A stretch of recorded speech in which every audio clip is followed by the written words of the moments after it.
Welcome to the JB Font Show. My name is James Fauntleroy. I am your host, and I like to say happy Tuesday, November 2nd, 2021.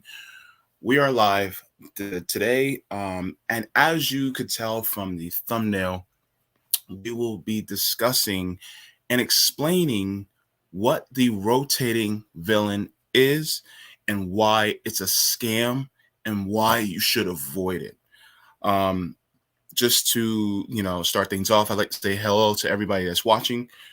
Anybody in the chat, hello to all of you. And I am also part of the Fred Hampton Leftist Network. You can also catch me there on Sundays at 1 p.m. Eastern Standard Time, and as well as here on Tuesdays at 1 p.m. Eastern Standard Time. Now, what is the rotating villain? One of the things that I'm actually going to do is I'm going to show you guys the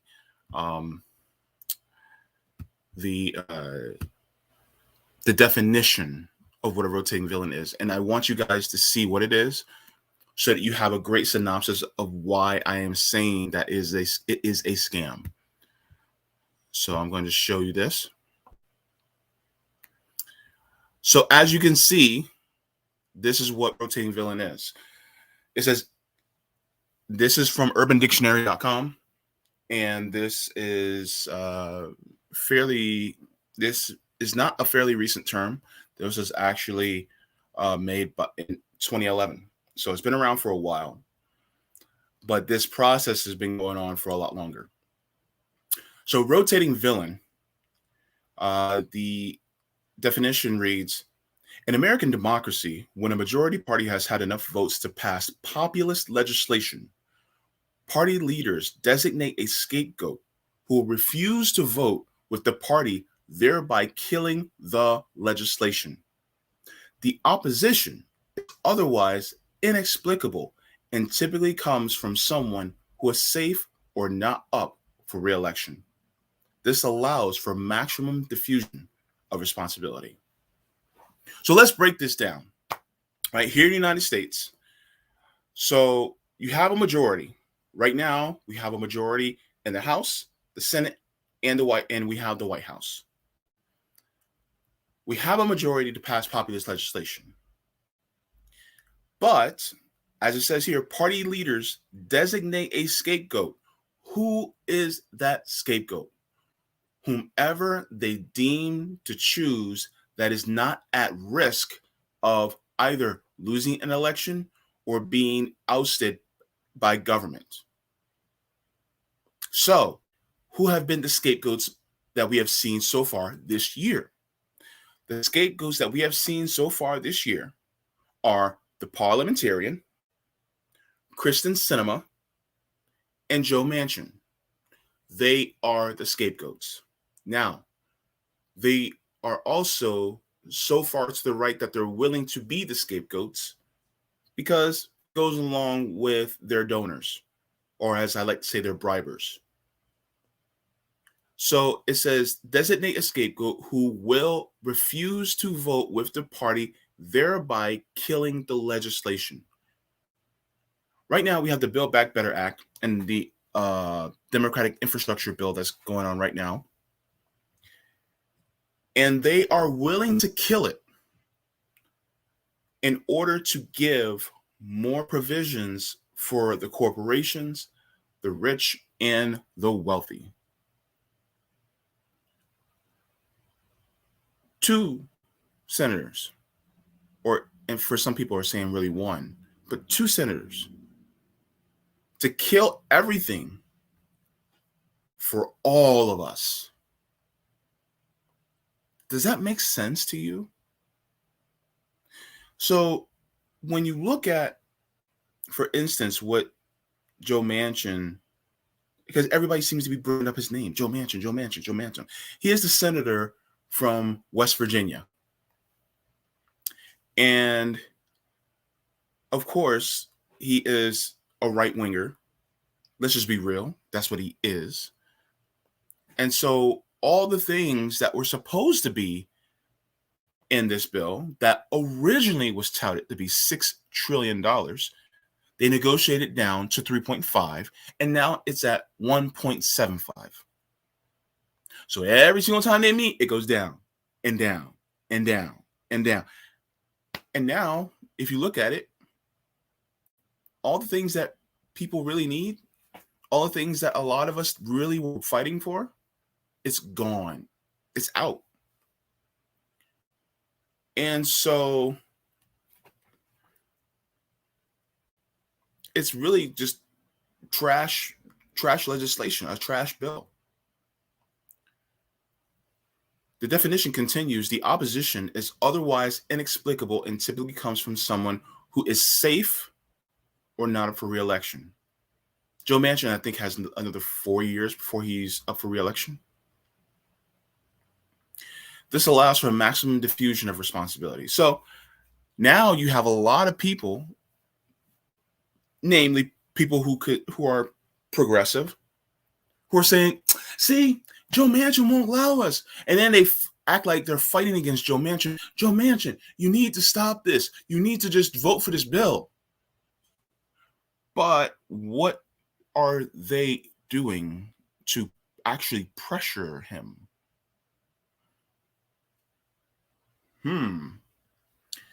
Very interesting. So what I'm going to do is, as I am speaking about this, we're going to go to a tweet. Well, not even a tweet. It's not really a tweet. It's really a letter to Joe Manchin.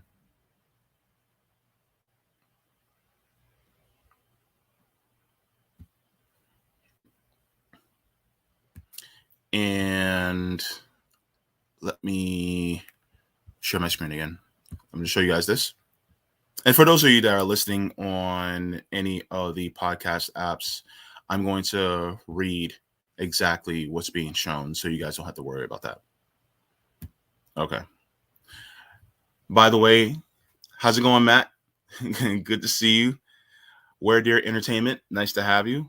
And Noah, so good to see you as well. Okay. So this was a tweet by Ida Chavez. And this is Cori Bush, what she wrote. She said, Joe Manchin does not get to dictate the future of our country. I do not trust his assessment of what our communities need the most. I trust that the parents in my district who can't get their shift without childcare. I trust the scientists who have shown us what our future will look like if we fail to meaningfully address the climate crisis.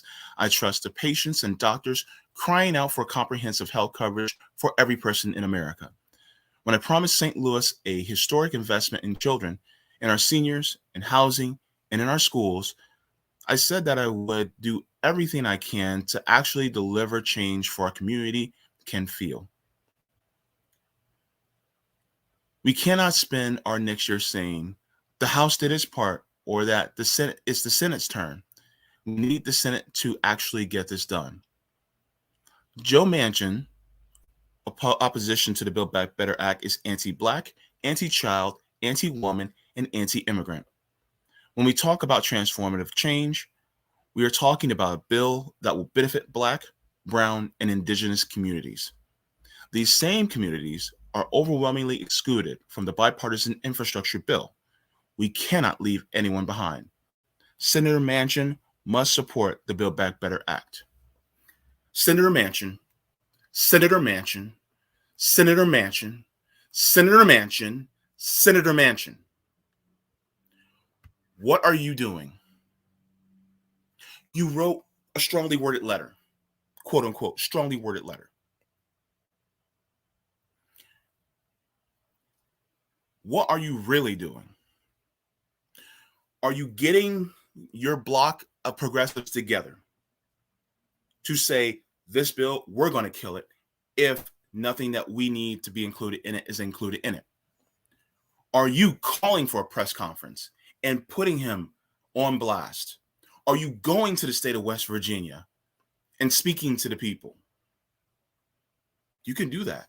You're a free-range citizen. You can roam wherever you want. Are you really putting him on blast? Are you calling for your colleagues in the Congressional Progressive Caucus, try saying that 3 times fast, to put him on blast, to shame him into voting for this election? Look, I don't care about civilian politics. Shame him if you need to, but you're not.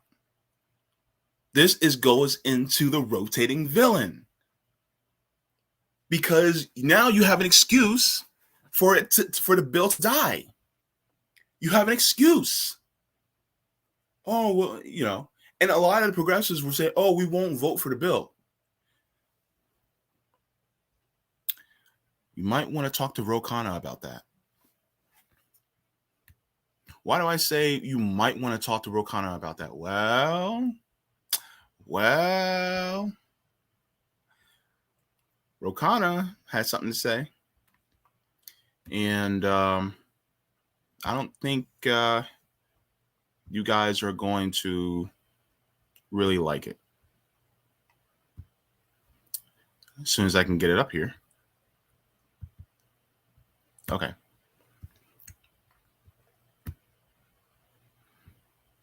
And I'm going to be playing that as well.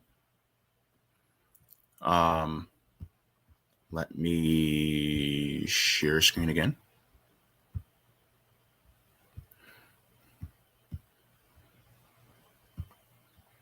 And I want you guys to hear what Ro Khanna has to say, because he's basically undercutting everything that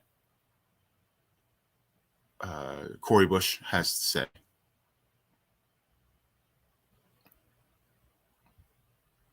Years, according to Senator Sanders, is that this vote you do?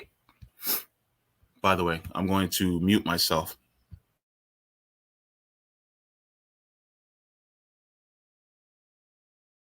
You expect to happen by Tuesday, as some have projected, because on another network this morning, Senator Bernie Sanders was saying he wanted to try to add in some things to the bill still. Pharmaceutical and prescription drug pricing is what he talked about. I mean, that's pricey. How many changes should we expect? Well, we are working to add things in. I mean, the negotiation is taking place. I'm going to be a yes. I think we can have the vote by Tuesday. Senator Sanders is doing a great job to actually have Medicare negotiation. I mean, that would save money and help people with prescription costs. But the question is, that's $350 billion over 10 years, according to Senator Sanders. Is that something that you think you can still keep the Senate on board with? Well, there are two different issues. One is the actual reduction of costs, the prescription drug negotiation. That actually saves money, and saves money brings the cost down. The other is the Medicare expansion. So people get dental, vision, hearing. By the way, a hugely popular polling place. So my point is this. I'm a yes. Progressives will be a yes. We're working to get all of this in. But here's what people are saying. It's been months. Let's get this done. But you're a yes, even if those things aren't added in. I'm a yes on the framework. Okay. Anything else that you know of that might be added into this before it goes to a vote? We're still working on getting the climate provisions secured. One of the main things we've done is have a methane fee. There was the American Petroleum Institute, others having massive ads against it. We fought that will be in part of the framework. The Climate Civilian Corps is part of the framework. So the climate parts are still being negotiated.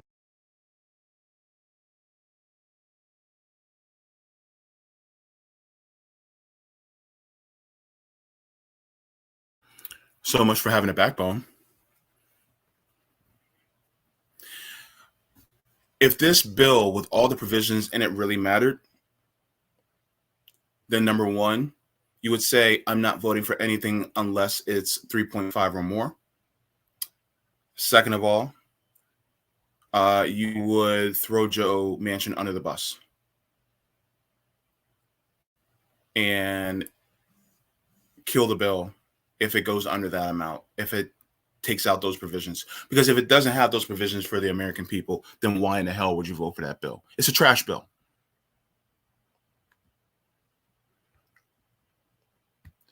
Noah says, I can't believe these politicians think it is okay to just write strongly worded letters. However, writing letters is just providing crumbs at this point. What's sad, people think this is enough. Thank you very much. Good afternoon, Mad Marxist. Nice to have you as well. War Deer Entertainment says, Joke Kana, Dollar Tree, Ray Romano. Sorry, that was funny. Worthless, just like the rest of them. E. Heller, nice to have you as well. Rose signaling that he is going to vote yes no matter what. Dude has no idea how to leverage or is actively sabotaging it. Probably both. And that is the point. He basically undercut what some people who are in Progressive Caucus said.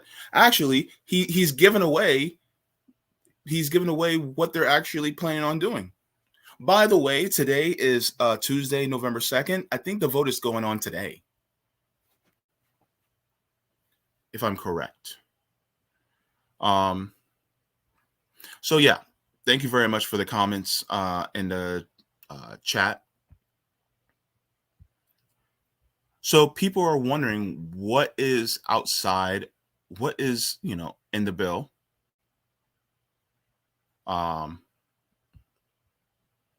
What was included, what was excluded. So we're going to take a look. What was included? And just a shout out to Sabrina Salvati, Savvy Sabs. She actually covered this on her show last night. And she had a great perspective. So if you guys, give her a follow. She's also on Fred Hampton Leftist Network, but you also can give her channel a follow at Savvy Sabs.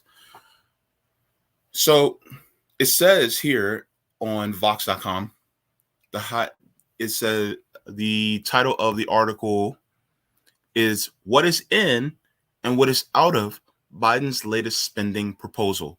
The framework goes big on early childhood education and climate while making drastic cuts elsewhere. And it actually shows what Democrats keep in the Build Back Better compromise, quote unquote.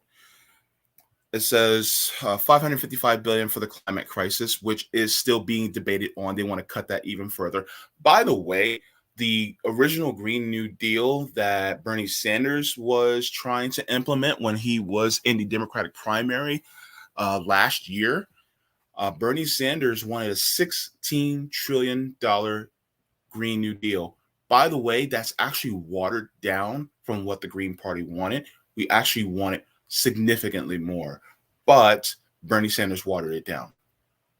So that gives you the amount of how minuscule we are funding, to fight the climate crisis.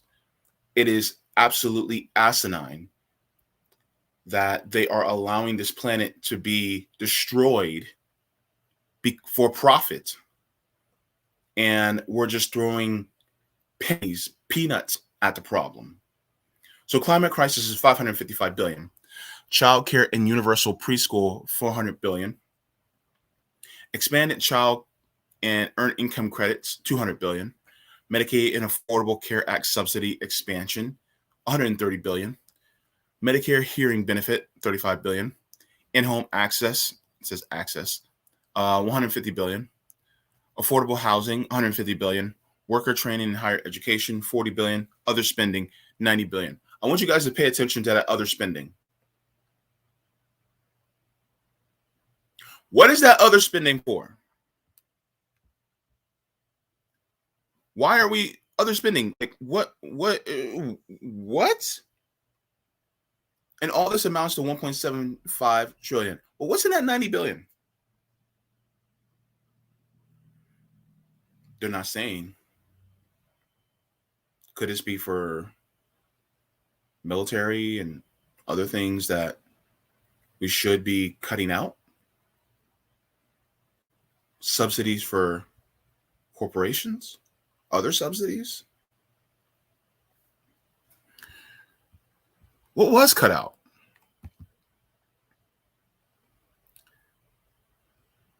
Let's go to it. Cut out of this legislation is Number one, paid family leave. Paid family leave. You know, it's funny. We are the only country on this planet that does not provide paid family leave by law. And even, you know, Joe Rogan had a terrible take the night before, talking about we don't need to have paid family leave. Yes, we do. We do. And I'm not even saying maternity leave or paternity leave. I'm saying paid family leave, paid parental leave. Yes. Paid family leave. Yeah. Because if you're, say, a sibling that's taking care of your younger siblings, well, yeah, you may need to take leave. What if you're adopting? What if you're a couple of two women or two men that decided to adopt and you need to bond with your child? What if you're a woman and you just had a baby and you need to recover? Are you expected to just stay home and not have your bills paid? What if you're a single mom? What if the father of the child passed away or left? What about her? What about the parent with a very sick child? What about the parent with a very sick child that's over the age of 18? Or one that is disabled that they really can't care for? I mean, that they need to care for, but can't work at the same time. See, here's the thing. You can sit here and poo-poo about paid family leave all you want, but you don't realize how much you need it, and you don't realize how necessary it is until you need it. I'm disabled. People don't care about disability until it happens to them, or sometimes a loved one. People don't care about Medicare until it happens to them or they have a loved one. People don't care about healthcare until it happens to them or it's a loved one. The problem is that we need to care about it before that. And that's one of the reasons why paid family leave needed to be included. Medicare negotiation drug prices. Medicare recipient right here. You're talking to one. Drug prices are ridiculous.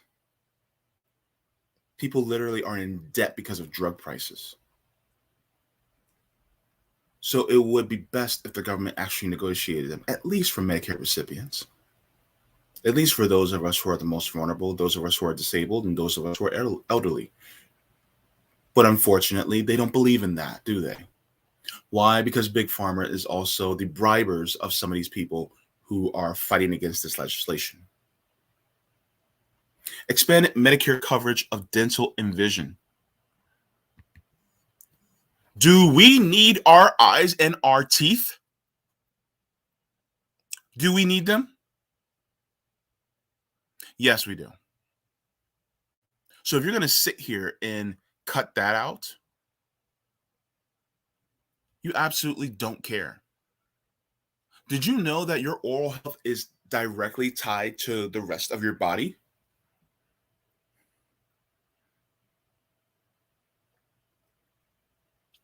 This is what's cut out. Free community college. How far can you get with just a high school diploma? How many people are deeply in student debt right now? Do you want your kids or grandkids to also have student debt? And don't sit there and tell me, oh, well, they just need to make the right choice, blah, blah, blah, blah, blah.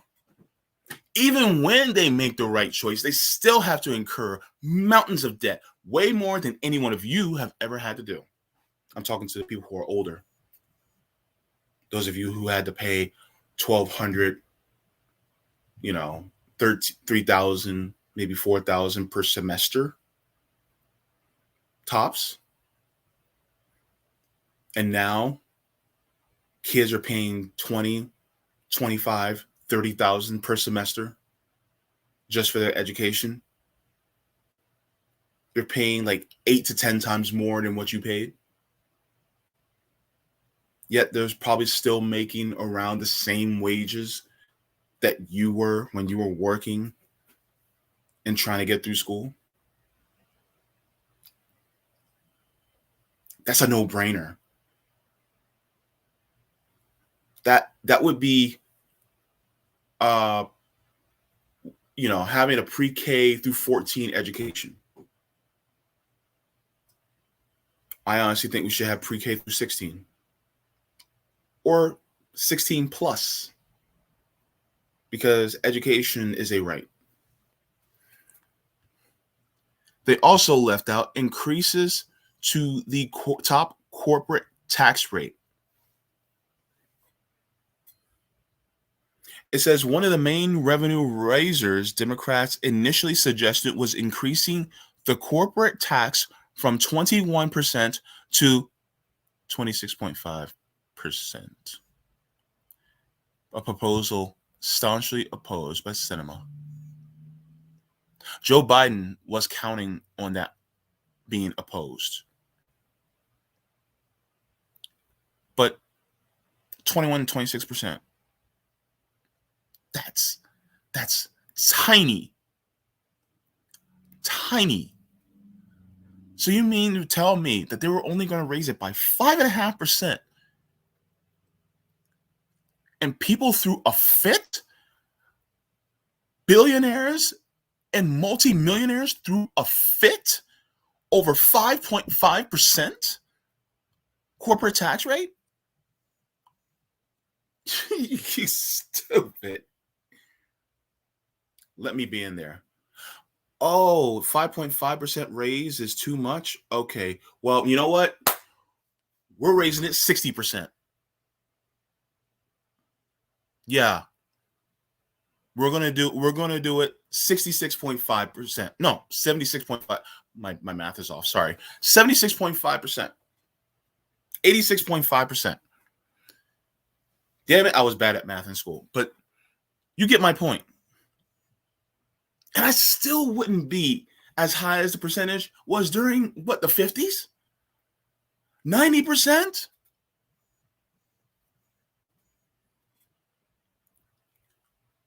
They don't want their taxes increased, but they want all these corporate subsidies and all this bullshit. And you're sitting there telling me, oh, it's okay to leave it out. They're job creators. What jobs are creating right now? They're actually begging for workers. And the workers that they're begging for, well, they don't even want to work for them because the wages that they pay are shit.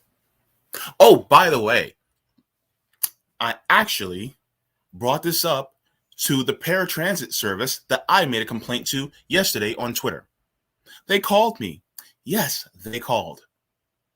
And they were apologizing to me and basically saying, well, yes, but, because of COVID, the restrictions are eased. Now a lot more people are riding. And also we don't have many drivers. And I said, you know why you don't have many drivers? Because the way you treat them, as well as not paying them a living wage.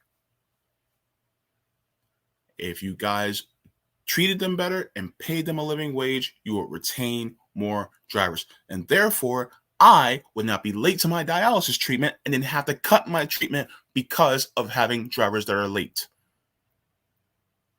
Because you have very few drivers across the Tri-County area trying to take me to dialysis. And then I end up being late because you guys have to go across the entire county just to pick people up. But yes, I also think that their corporate tax rate should go up because they are exploiting people. They get tons of subsidies from the government. Tax that ass. So I'm going to go to the chat. Have I missed? Oh, okay. Oh, sorry. I was, yeah. This is why we need to bring mutual aid networks. Yeah.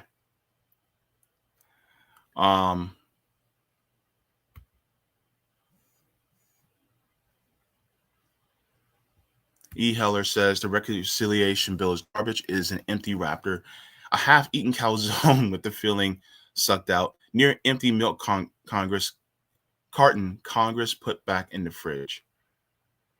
I'll give you even one better. E. Heller, the reconciliation bill is wet toilet paper. It's that useless.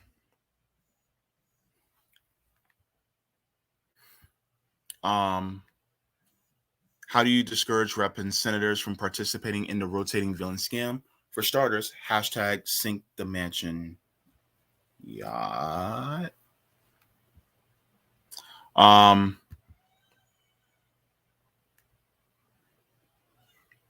Where Pilgrim says, perhaps if you make the price of being a villain too high, the protests against Cinema at the wedding, for example, Cinema may be able to handle it, but her friends, not so much. Pariah time. And I agree. And you have some people thinking that it's not going to do any good. Oh, it'll do some good. Because humans are very social creatures. And being cut off from people because of your actions is also a great tool. So, yes, I actually do agree.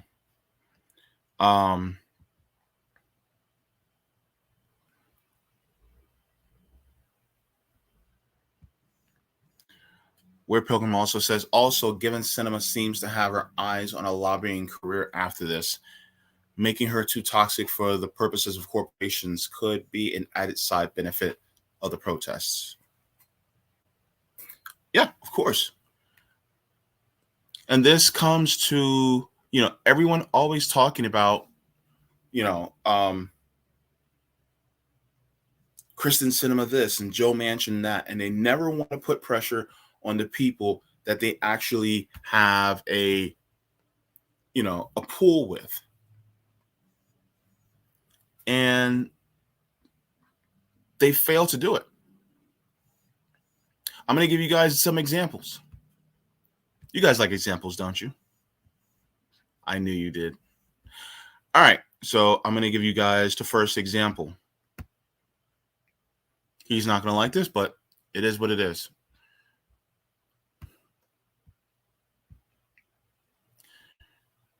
Okay. Sharing my screen. All right. You guys know this guy, Kyle Kalinske. He's participating in the scam. Rotating the villain. And I quote, and even though a majority of his 0.5 support it, at Senator Joe Manchin is corrupt and representing his corporate donors because they bribe him. But here's the thing, Kyle. The people who could, force Joe Manchin into voting for it by, basically throwing him under the bus like they should, they're not really doing it. They're just writing strongly worded letters. Like, what the hell, man? You're putting all the blame on him, but who are the people that could call him out? Joe Manchin doesn't care about you. And he doesn't care about anybody who is progressive, but the progressives do have a little bit of power. And you could just call them out instead of, basically simping for them all the time. You basically base your entire show on them having a victory. And yet they've been failing every single time. By the way, you're one of the co-founders of the Justice Democrats. I'd be embarrassed right now if I were you, especially after what Ro Khanna just said. Right?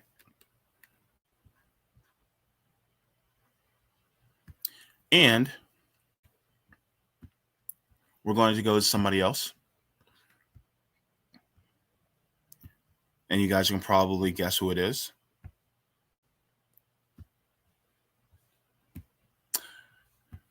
The other co-founder of Justice Democrats, Cenk Uygur.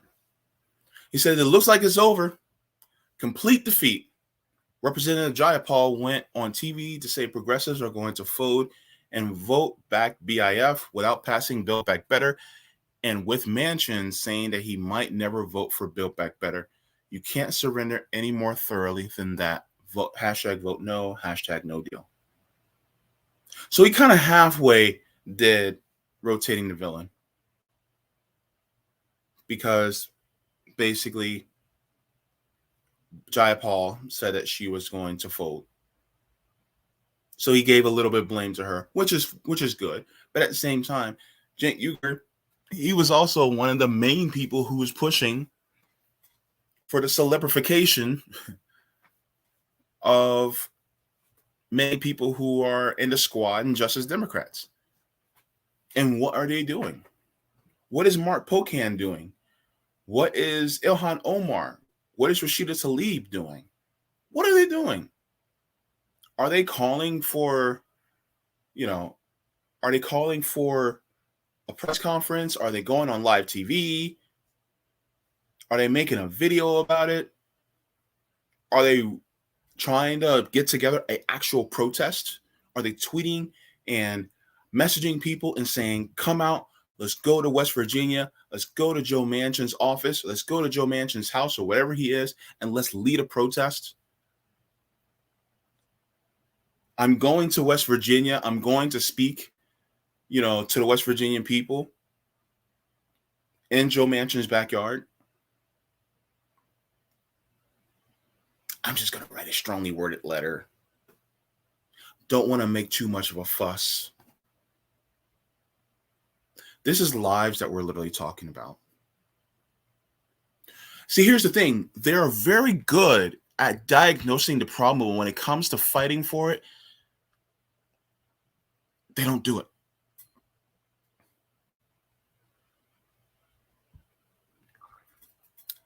E. Heller says they're letting Cori Bush do the kayfabe on Manchin. Yeah. And so, you got a lot of people who talk about, oh, well, they're doing the best that they can. If they're doing the best they can, then why haven't they used the suggestions that we gave?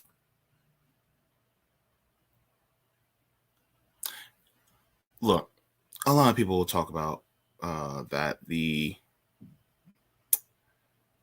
Tea Party, they did some things that pissed off the Republicans, which they did. But did it get shit done? You're right, it did. And are some of them still in Congress today? Yes. Yes, they are. They are still in Congress today. What makes you think that the Democrats can't do the same? But do they want to? Rotating the villain. That's all it is. Making the boogeyman, and then shit doesn't get done. And then the Republicans come in, and then shit gets done. You want that tax cut for those wealthy people? Done. You want more subsidies for these corporations? Done. You want to increase budgets for the military industrial complex? Done. Prison industrial complex? Done. More money to the pharmaceutical companies? Big pharma? Done. Big tech? Done. As soon as it's something for the people, rotate the villain. And it's funny, they actually even rotate the villain in years where they don't have a majority, when they're a minority. But it's easier to rotate the villain because now they switch it out. They take out people like Joe Manchin, Kristen Sinema, and the parliamentarian, and they replace it with Mitch McConnell, Trump, and the Republicans. See? That's how it works. You see the way it works now. Every single time something is about,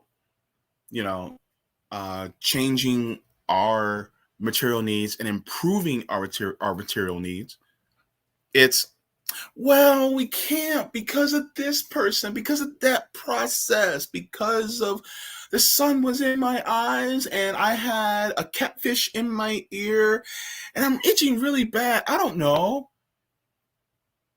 They just don't know. And so that's one of the reasons why it doesn't happen. So this was my Zachy Waney way of explaining the rotating villain to you guys. But I want you to see that this is a scam. Because there's a lot that they could do, but they just don't want to. And they'll say that we really want to, but then it's like weak sauce. It's half-hearted. There's no fight in it. Jamal Bowman just put out a tweet about, donating to him for his re-election. Fuck that. Donate to mutual aid. Rome right now has a tour for the poor going on. Affinity got Freedom Fighters DC. Donate to that. You have Liv from the Populist Voice that's doing, she's doing direct action and mutual aid right now, going out into her neighborhoods and doing things for people. You have many people that are taking on the mantle of tour for the poor. Just donate to them or help them out, whatever you can. When I say donate, I'm not talking about just money. I'm talking about time, energy, things like that. Even if it's just to share their tweet or their Cash App or their GoFundMe or their PayPal, whatever. Just do it. Because obviously, we have to save ourselves. They're like wet toilet paper. Useless.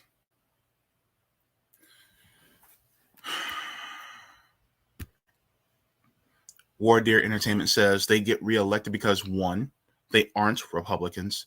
2, they do these random, easy to do things that only help a fraction of the public. And 3, they get their social media minions and trolls to boost them.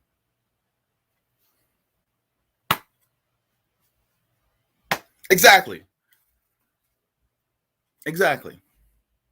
Well, we're better than Republicans. That's part of the game. And then the Republicans go further right, and then the Democrats follow. Well, we're still better than Republicans. And then it goes all around the same circle over and over again. That same goddamn ratchet effect that keeps pulling us to the right. Did you know the furthest right party in the UK is around the same point as the Democrats are right now? That's crazy. That's how far to the right the United States is. See the Change says they always seem to pull it off when it comes to policies that don't benefit poor and working class people, or when they're deciding whose turn it is to be president. That's a good point, See the Change. And they decide who's president. We don't decide. They decide. Because even in a court case, the representatives in court for the DNC said that they could go into a back room, smoke-filled room, and choose their president. And then guess what? We don't have a choice at all in it. And then the DNC, how do they make their money? Well, they get donations from all of you. And then those donations, how they get them out of you? They scare you. They will say, oh, the Republicans, they're going to be here, and so they're going to mess everything up. So donate to us if you guys want to save democracy. Donate. And then that's the trick. That's the hook. And Republicans do the same thing. They do the exact same thing. Why? Because they all have the same masters. Every single one of them. They're all sitting there going, well, how can we get more out of the American people? And then they always legislate against people. The legislation is always for the rich. Remember that. Everybody always says follow the money, but not everybody actually applies that, because they'll still keep voting for the same people that strip things away from you. They strip away your rights. They'll strip away the things that you need to be protected. And guess what? You also need to be protected from hunger, thirst, suffocation, homelessness. You need to be protected from those. You need to be protected from sickness. But they take those protections away, or they never give you the protections that you actually have a right to. And they're sitting there making their money and trying to stay in a position that has a great pension, great health care, and makes over $170,000 a year. And then they can write a book, or they can do speeches and make millions and millions more. Yeah, that's what it is. That's the game. When Trump said the game is rigged, it's completely rigged, he's right. But he's also part of the game. That's what he didn't tell you. Biden's part of the game. McConnell's part of the game. Pelosi's part of the game. Schumer's part of the game. They all are. Obama, he's definitely part of the game. Bush, yeah, he's still in the game. He doesn't say much, though, but he's still in the game. I beg to even say Carter is part of the game.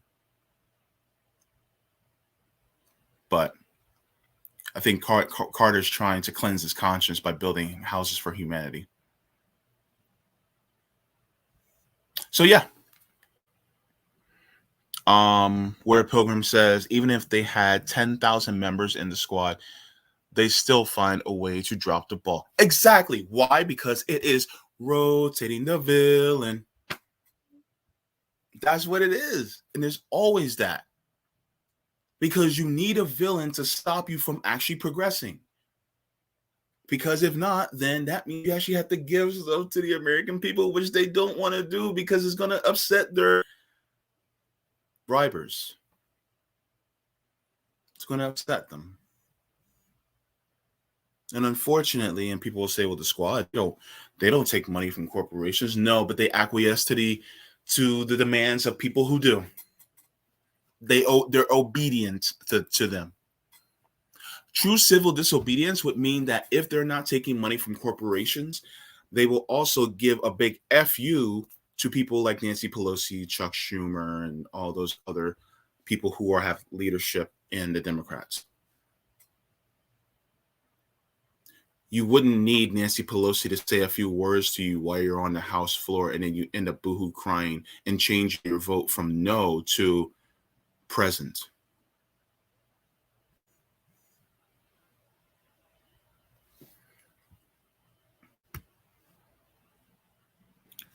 Wardier says, right, because they do have the numbers to force votes, etc. Even though they claim otherwise, they say that so you'll be a sucker and vote for them for more than jackasses. Yeah. Force the vote was an interesting time because Force the Vote actually showed us that the rotating villain could be broken. It could be broken.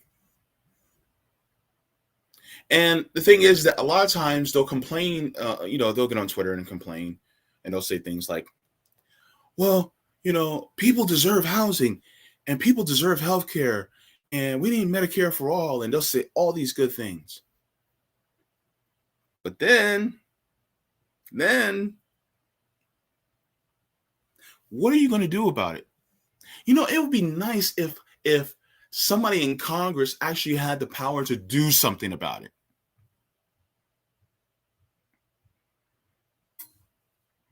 They talk a good game, but they don't do nothing.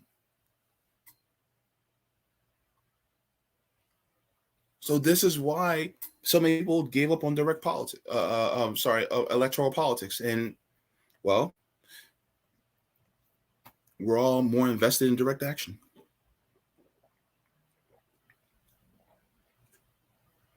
Why? Because that's the only way you can get shit done. We have to do basically what the government failed to do. That's why people like Rome and Affini and those of us at FHL and people like Liv from Populist Voice and people like Awkward from 10 Demands and everybody is trying to get into direct action because we need to live. Mutual aid is going to be the lifeblood and survival of this country, of this world, really. So yeah, I had to speak on that because you guys know that sitting here and focusing on, certain individuals who are in Congress or in the Senate and just laying the blame on those two individuals, you're playing into the game. That's what you're doing. You're playing the game. And guess what? Votes like this are going to happen again. And then guess what? If it's not Joe Manchin and Kristen Sinema or the parliamentarian, it's going to be somebody else. We're going to blame this person for us not getting stuff done. We're going to blame that person for not getting stuff done. Stop falling for the BS. Stop. And people will go, well, what are we supposed to do? There's a third option, right? There's always a third option. You can do direct action. Also, if you guys still want to vote, third parties, take a look at them. I mean, they're constantly being undermined within our democracy right now. Third parties are being vilified, and third parties are being they're trying to create laws to prevent third parties from ever coming to the surface. Give them some support if you want to vote. If you're done with voting, and if you're sick and tired of bullshit, hit the streets. And what I also mean by hit the streets, I mean helping people.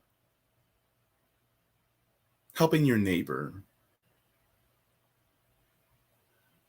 And by neighbor, I mean not just the person who lives next to you. Help somebody that you know that needs help. It can even be a friend of yours. But if you know they need assistance with something. Sometimes all we have to give is our time. And that's just enough. Because sometimes people, they run out of time to do the things that they really need to do in order to live a quality life. So donating some of your time for them is the right thing to do. It's the compassionate thing to do. It's the kind thing to do. Be the government that you don't have. be the government that you would want to have. Help each other out.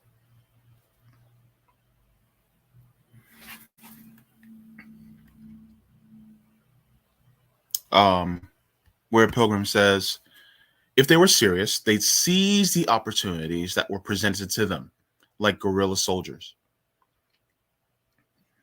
True. But if they're not willing to take it, what does that tell you about them? Wardeer says, electoral politics on a national level is a joke at best. Even some state level races are fixed. Direct action should be top priority. I agree. Mutual aid and learning to communicate with everybody. Thank you very much. That was well said. So, I do appreciate you all coming in to hear me rant and give an explanation about the rotating villain. And anybody who is on the left or who considers himself to be on the left, especially in independent media, stop with the rotating villain BS. Hold people's feet to the fire. Even if they claim to agree with you on policy, hold their feet to the fire, because they should be fighting like tooth and nail. They should be like a bull in a china shop right now. But they're not. So why aren't you calling them out? Stop with the BS of blaming the people who they designated that they want to be blamed. And make it super uncomfortable to even be the villain and the rotating villain. I don't care if you're in the gym and you're working out next to them, ask some questions. Make it uncomfortable. If they're out with their friends, make it so that their friends don't want to invite them over anymore because they're constantly being, protested by people who want the things that they need to be done. We can't invite that person to the party. No, because protesters will be standing outside of our house. Once they start, doing the right thing, then we'll lay off. But if they're not, if we're continuing to be uncomfortable, then they need to be uncomfortable. We got to stop just allowing this shit to happen. Is it easy? No, it's not. But is it necessary? Yes. Yes, it is. So you guys can catch me on next Tuesday at 1 p.m. Eastern Standard Time. Be sure to also catch me on the FHL, Hampton Leftists, at 1 p.m. on Sundays Eastern Standard Time. FHL is also coming with the General Strike Summit. That's going to be on the 12th to the 14th of this month. So be sure to tune in for that. We will have some very big and special guests. So I think you will be, you guys will love that. Also, by the way, thanks, Wardeer. See the Change also says, I don't understand how so many people can seem sincere and flip on a dime within less than a few months of being in office. I can talk about that next time, but it happens, and it happens very often. And the ones who actually are sincere and who stay that way, they're usually ousted. There's some who aren't in Congress anymore who actually were trying, but that's a whole nother story. But I appreciate your comments, and I totally agree with you. And if you guys have any questions, feel free to contact me at the JB Font Show. And you guys can please, if you guys enjoy my content, please subscribe to my Ko-Fi. That's right here in the ticker. And I will see you guys in the next one. Oh, by the way, it's Ko-Fi, ko-fi.com/JB Font. And I see you when I see you.